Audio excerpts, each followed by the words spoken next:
যে কাজগুলো কিছুটা হলেও আপনাকে মানসিকভাবে ভালো থাকতে সাহায্য করবে। ১.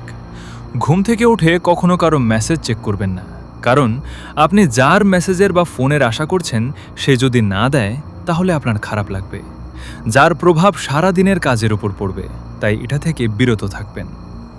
২. সপ্তাহে একদিন হলেও ভোর হওয়া দেখুন, সকালের সময়টাকে উপভোগ করুন, এতে আপনার ভালো হবে। ৩. যখন মন খুব অশান্ত হয়ে যাবে তখন ১০ মিনিট হাঁটুন, হাঁটার সময় পায়ের পদক্ষেপ গুনুন, এতে মন কিছুটা শান্ত হবে। ৪. প্রতিদিন কাউকে না কাউকে সালাম দিবেন, এতে আপনার মনের অহংকার দূর হবে। ৫. মানুষের সমালোচনা, অপমান, চাপ মেনে নিতে শিখুন, এতে আপনার পথ চলতে সহজ হবে। ৬. নিজেকে কখনো অন্যের কাছে প্রমাণ করতে যাবেন না, এতে মূল্য সম্মান দুইটাই হারাবেন। ৭.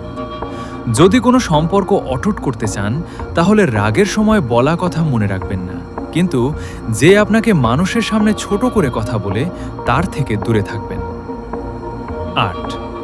কাউকে নিয়ে মজা করার আগে ভেবে নেবেন মজাটাতে সে কষ্ট পাবে কিনা, আপনার মজা অন্যজনের কান্নার কারণ যেন না হয়। ৯. কারো সম্পর্কে না জেনে কখনোই কিছু বলবেন না, কারণ অনেক সময় না বুঝে কথা বলার জন্য ঝামেলা হয়। ১০. সময়কে ভালো কাজে ব্যবহার করবেন, সময় আপনাকে সম্মান আর মূল্যবান করে দিবে। ১২. সব সময় মানুষের চোখের দিকে তাকিয়ে কথা বলবেন, মনের ভাষা থেকে চোখের ভাষা বোঝার চেষ্টা করবেন। ১৩. অন্যের কাছ থেকে প্রত্যাশা করা বাদ দিন, কারণ তার কাছে যে প্রত্যাশা করবেন যদি না পান মন খারাপ হবে, তাই সব সময় নিজের কাছে প্রত্যাশা করবেন। ১৪. কখনোই অন্যের মতো হতে চাইবেন না। ১৫.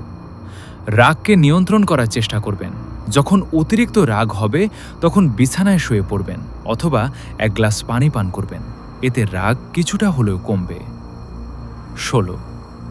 প্রতিদিন একটা করে মোটিভেশনাল গল্প বা ভিডিও দেখবেন, এতে আপনার মাঝে আগ্রহ জাগবে।